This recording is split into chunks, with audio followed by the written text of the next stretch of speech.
भाई पाकिस्तान में सबसे पहले हेडलाइन। सेक्रेटरी जनरल अक़वाम मुत्तहिदा अंतोनियो गुतेरेस ने पेशावर में दहशतगर्द हमले की शदीद मजम्मत की।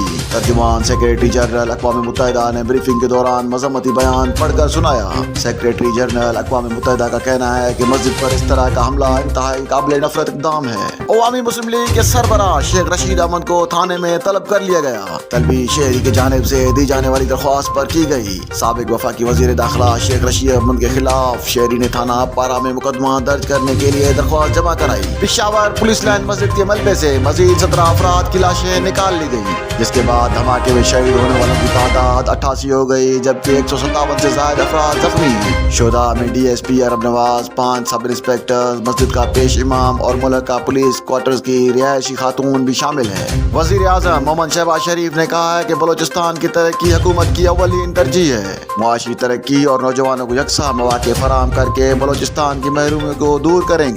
इलेक्शन कमीशन ने चौधरी शुजात को पार्टी सदारत से हटाने का फैसला मुस्तरद कर दिया। इलेक्शन कमीशन ने चौधरी शुजात को काफिले की सदारत से हटाने की दरख्वास्त पर महफूज फैसला सुना दिया। इलेक्शन कमीशन ने सेंट्रल वर्किंग कमेटी का फैसला मुस्तरद कर दिया। फैसले में कहा गया है कि सेंट्रल वर्किंग कमेटी के फैसले की कोई कानूनी हैसियत नहीं।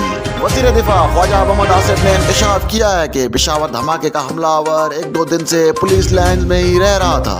GTV चैनल के प्रोग्राम में गुफ्तगू करते हुए उन्होंने कहा कि पेशावर धमाके का सहूलतकार पुलिस लाइन्स के अंदर का आदमी था। सिजावल और ठट्टा के मजीद 50 माहीगीर और कराची के 28 माहीगीर भारतीय जेलों में कैद हैं। माहीगीर तंजीम पाकिस्तान फिशर फोक फोम के मरकजी वाइस चेयरमैन नूर मोहम्मद तैमूर ने बताया कि गुज़िश्ता रोज भारत ने 17 माहीगीरों को भारतीय जेलों से रिहा कर दिया। वफाकी दारुल हुकूमत इस्लामाबाद की मकामी अदालत ने इलेक्शन कमीशन के रेफरेंस पर इमरान खान पर फर्द जुर्म आयद करने का फैसला किया। इलेक्शन कमीशन ने तोशाखाना केस में इमरान खान के खिलाफ फौजदारी कार्रवाई का रेफरेंस अर्साल किया था। एडिशनल सेशन जज जफर इकबाल ने तोशाखाना रेफरेंस में फौजदारी कार्रवाई केस की समाअत की।